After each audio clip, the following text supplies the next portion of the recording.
Hai, di sini Henry Academy. Yuk kita buat soal-soal CPNS jadi seru. Yuk kali ini saya akan membahas soal penalaran analitis yang pastinya akan selalu keluar di tes CPNS. Bagi teman-teman yang baru mampir di channel ini, jangan lupa like, subscribe, dan nyalakan tombol loncengnya agar tidak ketinggalan video-video terbaru lainnya. Yuk langsung saja nomor 1. Pada suatu rapat dinas dihadiri oleh 7 orang yang akan duduk dengan pola melingkar. Budi ingin berdekatan dengan Rani, seperti Edi yang ingin berdekatan dengan Vina. Nia selalu ingin duduk di antara Rani dan Vina. Posisi Dita berdekatan dengan Budi. Di antara siapakah kalian berada? Jadi, diketahui di soal ini 7 orang yang duduk di pola melingkar, teman-teman. Yang mana si Budi ingin berdekatan dengan si Rani. Seperti Edi yang ingin berdekatan dengan si Vina. Nah, Edi dan Vina ini tidak bisa langsung kita posisikan di samping Budi maupun si Rani, karena di soal tidak dikatakan begitu. Jadi Edi dan si Vina kita simpan terlebih dahulu. Kemudian Nia selalu ingin duduk di antara Rani dan Vina. Berarti Nia di sini di samping Rani dan di sampingnya lagi ada si Vina. Nah, karena Edi di sampingnya si Vina, berarti Edi di sini. Kemudian posisi Dita berdekatan dengan si Budi, berarti Dita di sini. Di antara siapakah kalian berada? Maka kalian pasti di sini. Di antara si Edi dan si Dita. Maka jawaban nomor 1 adalah opsi E. Ini kalau kita lihat soalnya sangat panjang, teman-teman. Tapi kalau kita mau kerjakannya dengan teliti, ini tidak butuh waktu lama untuk kita temukan jawabannya. Yuk langsung saja. Saat liburan tiba, Gabriel memutuskan untuk berlibur ke India. Dan dia mulai berjalan melalui pintu masuk wahana. Pos A dekat dengan pintu masuk yang terhubung dengan pos B dan pos C. Setelah ia berjalan, ia melihat bahwa pos C terhubung dengan pos B, pos D, dan pos E. Kemudian pos D terhubung dengan pos G, sedangkan pos E terhubung dengan pos F, dan pos G yang dekat dengan pintu keluar terhubung dengan pos F. Berapa maksimal pos wahana permainan yang dilewati Gabriel dalam sekali jalan? Diketahui di soal, pos A dekat dengan pintu masuk yang terhubung dengan pos B dan pos C. Berarti A terhubung dengan B dan terhubung dengan C. Setelah ia berjalan, ia melihat bahwa pos C terhubung dengan pos B, pos D, dan pos E. Berarti C terhubung dengan B, terhubung dengan D, dan terhubung dengan E, teman-teman. Kemudian, pos D terhubung dengan pos G.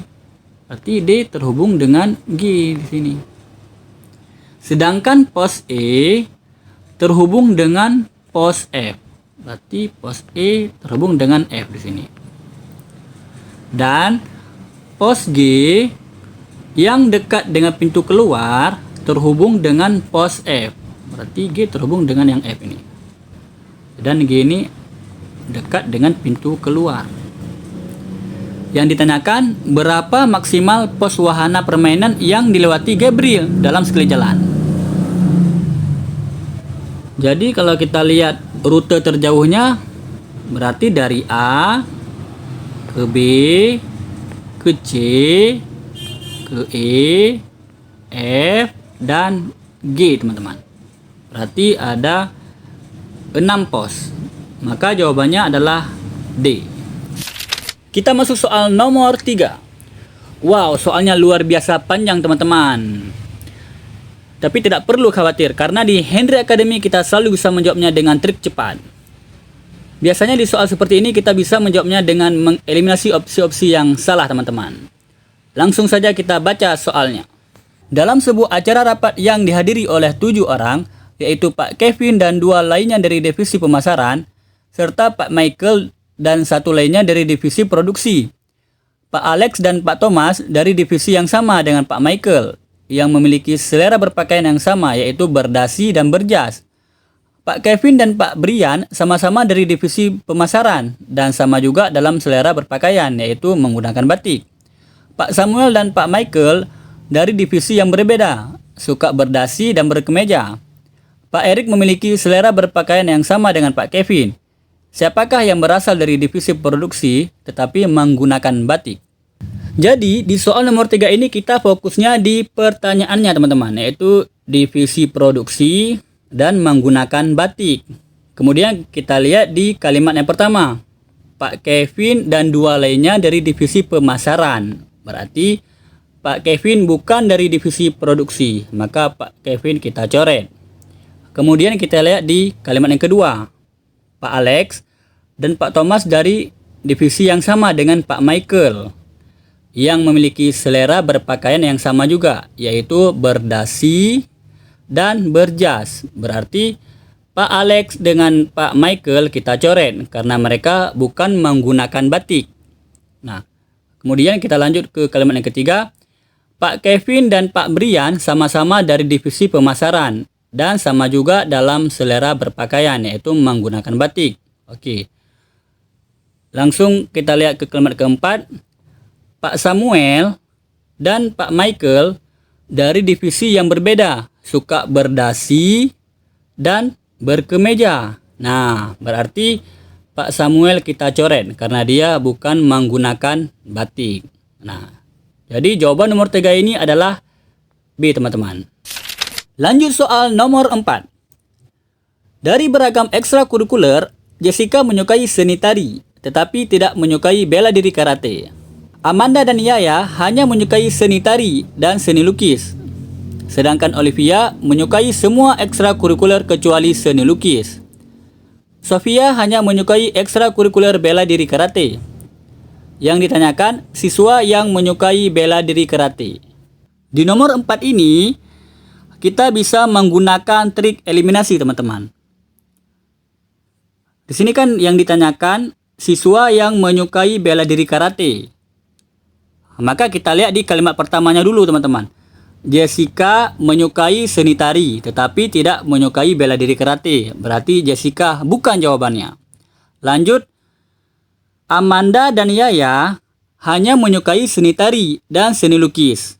Berarti si Amanda dan si Yaya ini bukan jawabannya. Maka kita lihat di opsinya. Yang ada Amanda dan Yaya kita coret. Berarti yang B kita coret karena ada Amanda dan Yaya. Kemudian C juga kita coret karena ada Yaya. Kemudian yang D juga kita coret. Yang E juga kita coret karena ada si Amanda. Berarti jawabannya adalah A, teman-teman. Oke, kita lanjut ke soal nomor 5. Perwakilan dari 6 kelompok duduk di depan kelas dengan posisi duduk berderet yang terdiri dari Alex, Brian, Thomas, Samuel, Gabriel, dan Eric. Alex tampil paling akhir. Brian duduk di antara Thomas dan Samuel. Gabriel duduk di sebelah kiri Thomas dan di sebelah kanan Eric. Samuel tampil sebelum Alex. Siapakah yang tampil pertama kali? Nah, ingat teman-teman, soal penalaran analitis ini akan selalu muncul di tes CPNS. Bahkan 3-4 soal. Jadi saran saya kalian harus belajar soal ini agar kalian siap nantinya. Oke, untuk nomor 5 ini kalian jawab sendiri dan tuliskan jawaban kalian di kolom komentar.